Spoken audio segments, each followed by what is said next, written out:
Assalamualaikum warahmatullahi wabarakatuh. Saya Holinda Irmayani sebagai pemateri pertama akan membahas materi tentang Small Place, Big Money, The Cayman Island, dan The International Financial System.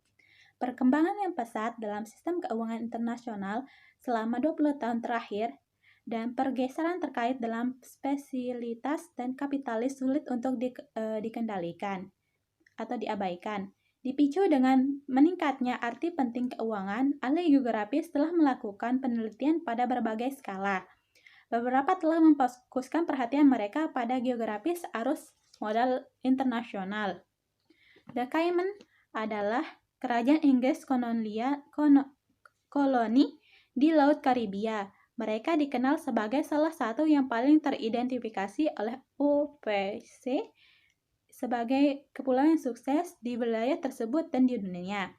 Financial system memainkan peran penting dalam mencegah krisis dan dalam ekonomi politik global kapitalis.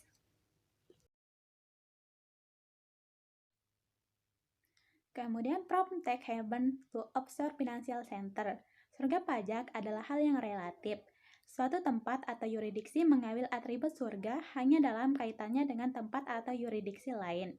Kepulauan Cayman adalah salah satu dari sejumlah kepulauan di dunia yang merupakan yurisdiksi tanpa pajak, sementara bea dikenakan atas impor dan ada pajak penjualan. Kepulauan itu tidak memiliki pendapatan, keuntungan modal, atau pajak yang melekat. Kepulauan Cayman dengan demikian dimulai sebagai pusat lepas pantai yang berfokus pada predasi dan perwakilan perusahaan lepas pantai.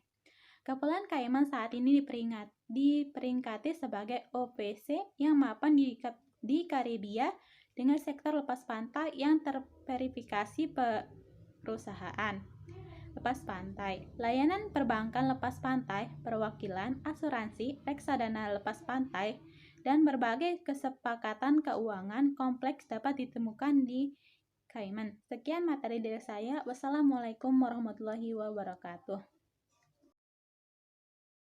Assalamualaikum warahmatullahi wabarakatuh. Di sini saya akan menjelaskan tentang perusahaan dan bank pada The Cayman Islands and the International Financial System. Perusahaan dan bank yang dimaksud di sini adalah dalam perusahaan, pendirian perusahaan lepas pantai yang dikecualikan sebagai operasi perdagangan investasi atau holding adalah aktivitas lepas pantai tingkat rendah. Hal ini tidak membutuhkan banyak infrastruktur atau perundang-undangan yang canggih. Juga tidak membutuhkan banyak profesional terampil. Kepulauan Cayman dengan populasi penduduk sekitar 30.000 memiliki sekitar 25.000 perusahaan terdaftar, di mana lebih dari 55% murni entitas lepas pantai. Sebagian besar perusahaan lepas pantai dapat dibebaskan selama 20 tahun dari pajak apapun yang dikenakan di Cayman.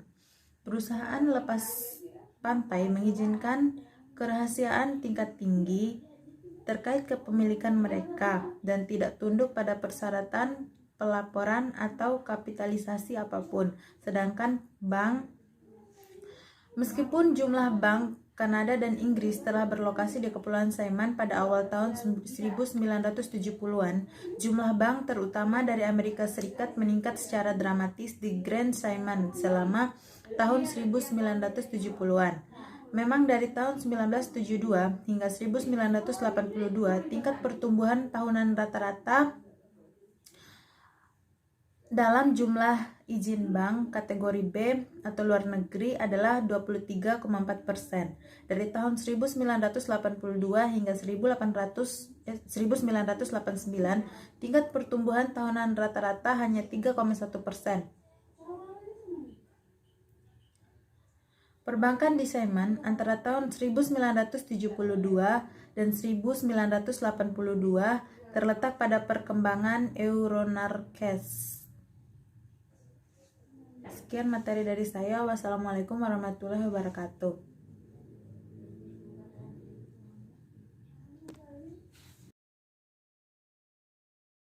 Assalamualaikum warahmatullahi wabarakatuh.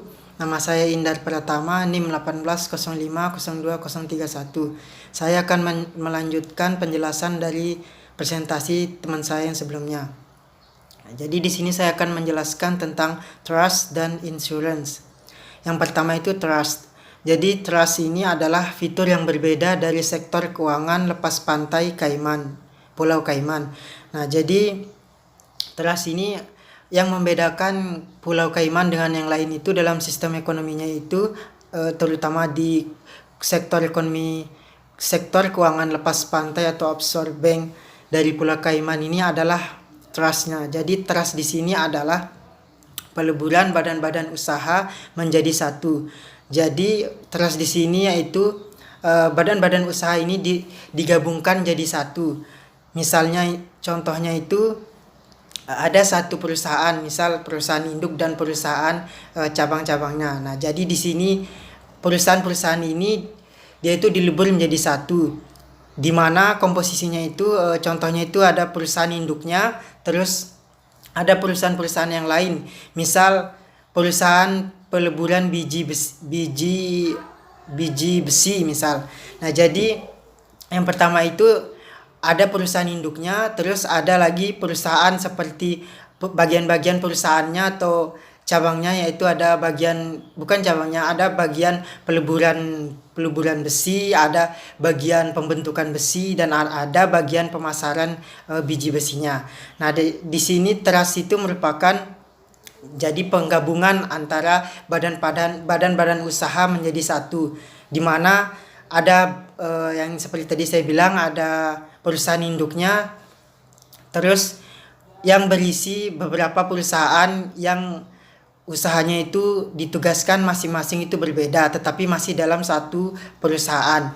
Nah, di sini Pulau Cayman ini menerapkan prinsip hukum dari kolonial Inggris, di mana dia berlakukan hukum kepercayaan yaitu pada tahun 1967.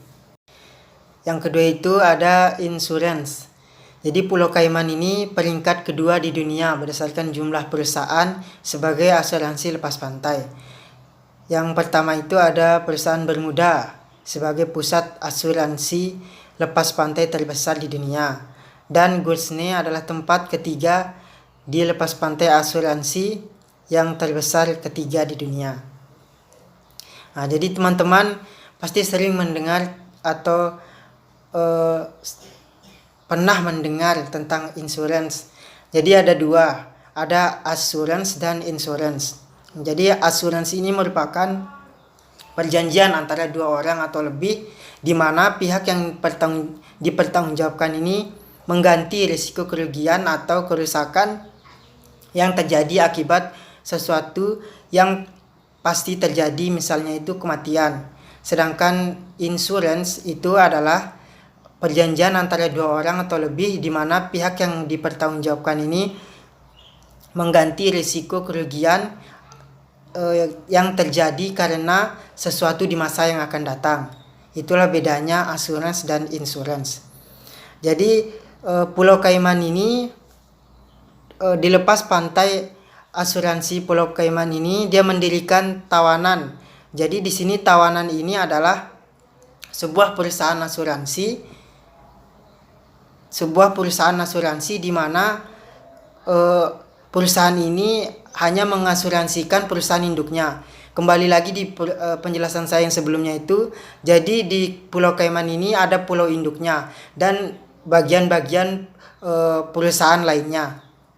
Jadi Pulau Cayman ini dia mendirikan perusahaan tawanan atau perusahaan asuransinya sendiri khusus untuk mengasuransikan perusahaan induknya atau perusahaan afiliasi atau yang bekerja sama dengannya.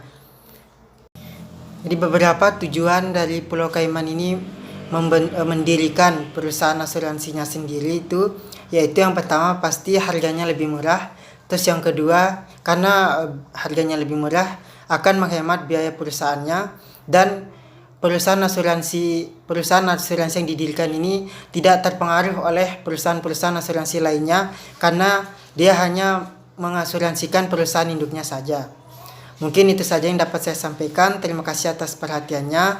Wassalamualaikum warahmatullahi wabarakatuh. Assalamualaikum warahmatullahi wabarakatuh. Saya Arlia Juliantari sebagai pemateri keempat akan menjelaskan tentang other offshore entities atau entitas lepas pantai lainnya. Tren utama dalam diversifikasi sektor keuangan lepas pantai telah meningkatkan penggunaan Cayman sebagai basis untuk reksadana atau unit trust. Dalam hal ini, Cayman diuntungkan ketika Kepulauan Channel, Jersey, dan Guernsey tampaknya berada di bawah ancaman kontrol pertukaran Eurantoni tahun 1989 dan Redley tahun 1987.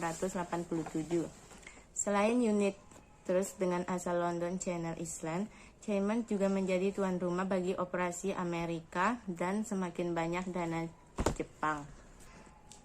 Cayman baru-baru ini memperbaiki pendaftaran kapalnya sebagai bagian dari upaya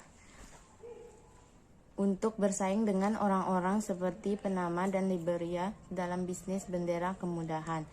Kepulauan Cayman Ships Registry tahun 1989 ini mewakili komitmen pemerintah untuk mendiversifikasi sektor keuangan lepas pantai sebagai pendaftaran perkapalan.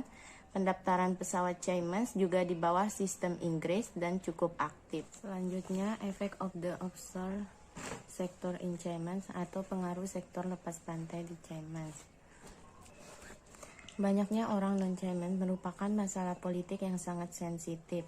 Warga Cayman sekarang hanya mencapai 67% dari total populasi penduduk Cayman yang berjumlah 29.700. Industri pariwisata yang mengandalkan sejumlah besar tenaga kerja impor tidak terampil dan setengah terampil, lebih tepatnya daripada sektor finansial, dipandang sebagai penyebab utamanya.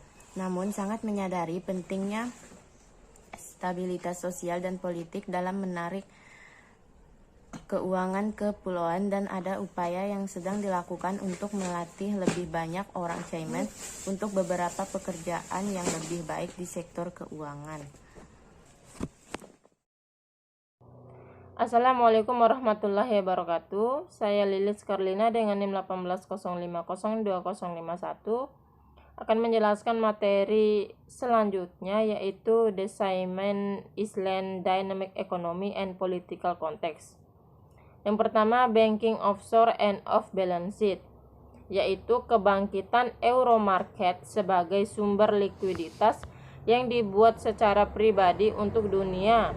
Secara ekonomi memicu pergeseran dari sistem yang telah didirikan di Bretton Woods pada tahun 1944. Pergeseran dari publik ke privat likuiditas dipasangkan dengan pergeseran dari stabilitas relatif hingga tinggi tingkat volatilitasnya. Selanjutnya yaitu Inter-Island Competition in the Caribbean. Setiap negara pulau menciptakan atau mengeksploitasi sendiri khususnya keunggulan komparatifnya. Lee dan Schmidt Hawalwede Demo mengatakan persaingan adalah kondisi dari keberadaan semua pusat keuangan. Center bersaing dengan Cayman adalah Bahama, dan jika wilayahnya adalah Strait Timur Laut Bermuda, itu Bahamas dikenal sebagai pusat perbankan, dan dibandingkan dengan Cayman, mereka memiliki proporsi yang lebih tinggi dari fungsional meskipun ukurannya yang dimiliki Bahama tertinggal di belakang Cayman sejak tahun 1985. Itu saja yang bisa saya sampaikan, lebih dan kurangnya saya mohon maaf. Wassalamualaikum warahmatullahi wabarakatuh.